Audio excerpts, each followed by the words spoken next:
YouTubers, Facebookers, and Instagrammers and Snapchatters. So, someone most recently asked me what I wanted to be when I grow up, or if I grow up.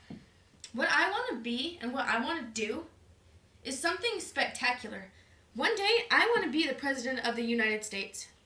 I know, that sounds funny and that sounds crazy, but that's a dream, and that's called shooting for the moon. But if I miss, I'll land amongst the stars.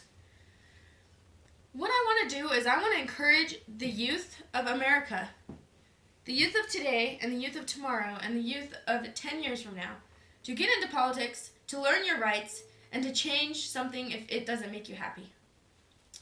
Now, this story that I'm about to tell you really hits home for many American women across the country and the nation. The story that I'm about to tell you is a story about abuse, neglect, and change. I just wanted to say that I'm very big on women's rights. I'm not a feminist, but I am a women's rights activist. And I'm coming to you today, America, to let you women know that you guys can change your entire life. With me and my mom and my younger sister, we were being neglected, and we were being my mom was being physically abused. Me and my younger sister, we were being emotionally abused, because in a family, if you have any physical abuse going on at all in your family, you can feel the emotional abuse. That is emotionally neglecting your children. My mom decided December 26th of 2012 to leave my stepdad. She decided that she wanted to change and better her life and show her children that not only will a man bring you down, but you have the chance to change what most people feel they can't. Now, my mom was a very articulate, intelligent, bright, cunning, beautiful, smart woman. My mom encourages me today, actually, to this day, to be able to change something that people say most can't. My mom went above and beyond to change and make our future better, and she did just that. My mom died February 11th of 2016. My mom was very, very strong. Yes, my mom. Whew. 1 second. Oh God, I'm gonna cry here. My mom is my best friend. She was my first love, and she was my hero. And she still is to this day my hero. Her legacy will live on, because I am going to make a foundation for women who feel that they cannot leave a domestic violence situation, for women who feel that they are belittled, unpowered, and for women who feel that they need help getting out of their abusive situation, or A, changing their entire life, because A, they were either stuck in a sex trafficking ring, B, they were hooked on drugs, or C, they were degraded to the point where they felt that they no longer had any family members, friends, or that they had no strength to leave their current abuser. That's what my plan is to change America and to make America great again. Not for the business forum, not for the business part, not for the religion, not for any of that. To empower people of America. Because that's what we need, is people that are going to empower other people. Other Americans that are going to help out other Americans. Because if we don't help out other Americans where they need help, or if we keep degrading other people to where they feel that they no longer have a reason to live, what are we doing? We're killing our country. So what I would like to point out is that any type of abuse is not okay. Bullying is not okay. Throughout my life, I've realized and I've seen bullies. I've been a bully, and yes, I was bullied. I was also abused, neglected. I've been spit on. I've been kicked. I've been degraded to a point where I felt like I no longer had anything to live for. But it was not until the day of March 24th, 2016, on when I decided to change my entire life. I was hooked on drugs. I was sleeping under viaducts. I got kicked out of my ex-boyfriend's house. I was beaten. I was abused. I was hit. I was kicked. I was slapped. I was called names. I was at my lowest point in my entire life. I felt like I had no one. My mom just passed away. I felt like I had no one and nothing to stand for. I felt like nothing could change my life, you know?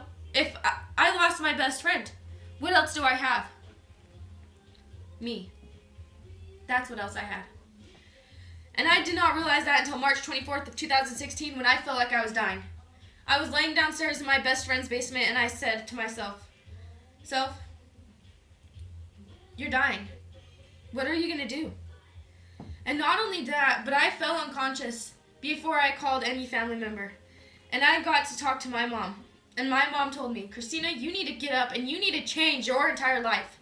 You need to change for your sister, for your younger cousins, and for your family. Because if you don't change, who's going to help them? So it wasn't until that day that I decided to get up and change my entire life. I am now sober 1 month, and I continue to grab days and upon hours and upon minutes of sobriety because guess what? My mom also told me that not each day is promised, and that you need to live each day like it's your last. Now, each one of my family members has made it into the history books of Utah and Idaho and states beyond that. I have Cherokee blood in me, and I do have Lakota Native blood in me. But I'm not saying that you need to go out and commit felonies and fraud and live each day like it's your last. Like that.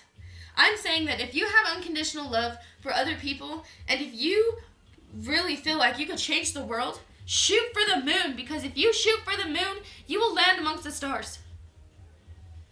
Now, there aren't very many people here left in the United States of America that have this self-esteem and this fire burning in their soul. But if you feel like you can do this, you can. We need to get more average Americans feeling like they can do this. You can do whatever you want to do. You can be whoever you want to be. You can be someone. And I encourage each one of you today to go out and be someone. Change the world in a positive way. Be like Gandhi. Be like Martin Luther King Jr. Be like Mother Teresa and Rosa Parks. Change the world in a way that you didn't think you could. Peaceful protests, silent marches. You know? Change the world in ways that you didn't think that you could change the world. So I urge you today, America, to go out, to change the world, be the bigger person, smile at someone if they flip you off. Give someone a hug that's crying. You know? Because you never know where your best friend could be made. Your best friend could be made today, tomorrow, or in the future. You never know who you're going to meet. So remember to always greet someone with a smile, handshake, or hug. Because that one person that you will meet could change your entire life. So I urge you today, America, to go out, to make new friends, to meet new people, to smile, give someone a handshake, give someone the respect that you want to be given. Because you never know when tomorrow could be your last day. So I urge you to love one another with peace, happiness, and unconditional love. Just give them the same respect that you want. It's not that difficult. Because low self-esteem, pain, anger, anguish can destroy someone. So I urge you, America, to change the ways that you are living right now. Change everything just to make you happy. Because in the long run, it will pay off. Till next time, America, I urge you to go out and make a new friend today. Because you never know who really needs you. So, till next time, we're going to be talking politics. And we're going to be talking more emotional stories. And we're going to be changing the world one step at a time. So tune in, like my Facebook, follow me on YouTube, and Snapchat me on Snapchat, and we will see about Twitter next time. So, till next time, America.